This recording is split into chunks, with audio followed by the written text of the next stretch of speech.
ito ho ay dating pinapakinabangan, napapaliguan, napaglalabahan, nagagamit ng mga residente ang tubig. Subalit ngayon ho, wala na. Hindi na ho kahit anumang lamang tubig ay hindi na kayang mabuhay sa sobrang itim at baho. Masulasok ang amoy. Sanitary landfill sa San Mateo, Rizal. Inireklamo ito ng mga residente dahil sa paglabag umano sa environmental standards. Narito ang exclusive agenda report ni Joash Malimban. Polluted waters at fly infestations. Bukod sa masangsang na amoy ng basura, ilan lang daw yan sa mga nararanasan ng mga residenteng nakatira sa mga komunidad na malapit sa New San Mateo Sanitary Landfill sa Barangay Pintong Bukawe sa San Mateo, Rizal. Ang video nakuha ng concerned citizen na si Jerwin Angkaya, kitang-kita ang tila itim na tubig na umaagos sa isang sapa malapit sa landfill, papunta sa ilang ilog na bumabaybay sa ibang bayan sa Rizal. Sa ilang larawan namang ipinadala ng ilang residente mula sa isang exclusive subdivision less than a kilometer away mula sa landfill, inirereklamo ang halos araw-araw na pagkukumpulan ng mga langaw sa labas mismo ng kanilang tahanan.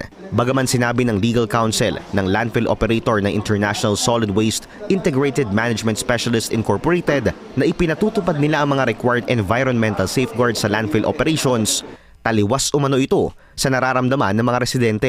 Doon ho, sa personal na pag-iimbestiga ko rin, talaga hong sobrang itim na ng tubig ng sapa na ang daloy nito mula sa San Mateo papuntang Montalban, na ito ho ay dating pinapakinabangan, napapaliguan, napaglalabahan, nagagamit ng mga residente ang tubig. Subalit ngayon ho, wala na. Hindi na ho kahit anumang lamang tubig ay hindi na kayang mabuhay sa sobrang itim at baho. Masulasok ang amoy na parang asido na siya. Ayon sa kumpanya, regular daw ang pagkukonduct ng soil covering sa kanilang tambakan ng basura na alinsunod sa kanilang Environmental Compliance Certificate na issued by DENR para masiguradong mayroong odor control at napipigilan ang fly infestation. Kaugnay naman daw ng pagkukontrol sa katas ng basura, nag-ooperate daw ng batch reactor with recirculation ang landfill para masiguradong contained at hindi ito nakakapinsala ng kalikasan. Sinusunod din daw ng kumpanya ang waste segregation sa isang material recovery facility hub malapit sa mismong landfill. Pero hindi kumbinsido rito ang environmental group na Eco Waste Coalition. Ayon kasi kay Zero Waste campaigner Ochi Tolentino, kung talagang striktong nasusunod ang mga regulasyon sa solid waste management, hindi magkakaroon ng reklamo ang mga residenteng nakatira malapit dito. Kasi kinakailangan yan, meron silang pang-spray na mga gamot para i-neutralize yung odor.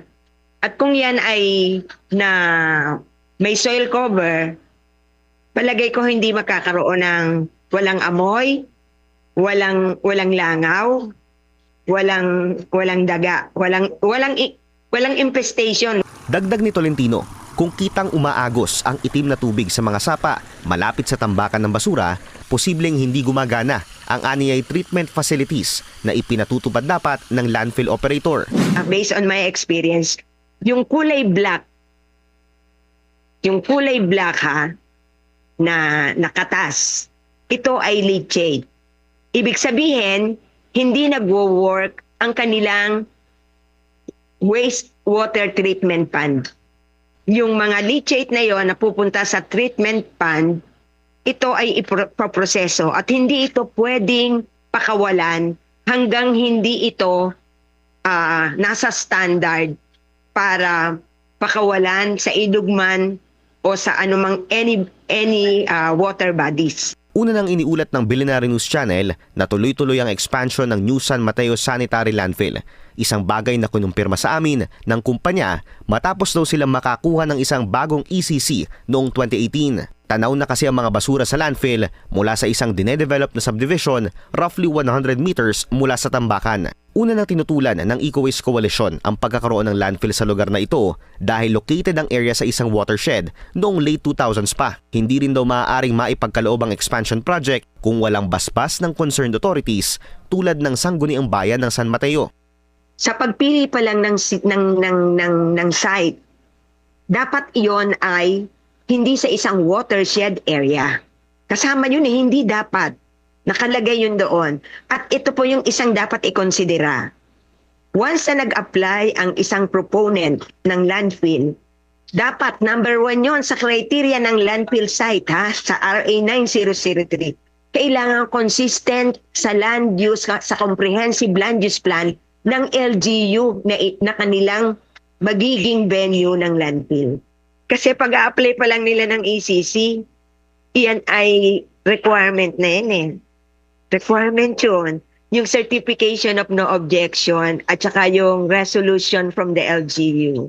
Ayon sa isang 2022 MMDA Master Plan, a total of 70 hectares ang na-acquire ng landfill operator noong November 2008 sa Bulubundukin ng Sierra Madre para sa possible expansion ng tambakan ng basura. Sa kasalukuyan, wala pa ring tugon sa amin ng Office of the Mayor ng San Mateo at ang DENR Environmental Management Bureau ng Calabarzon. Para sa Agenda, Joash Malimban, Billionaire News Channel.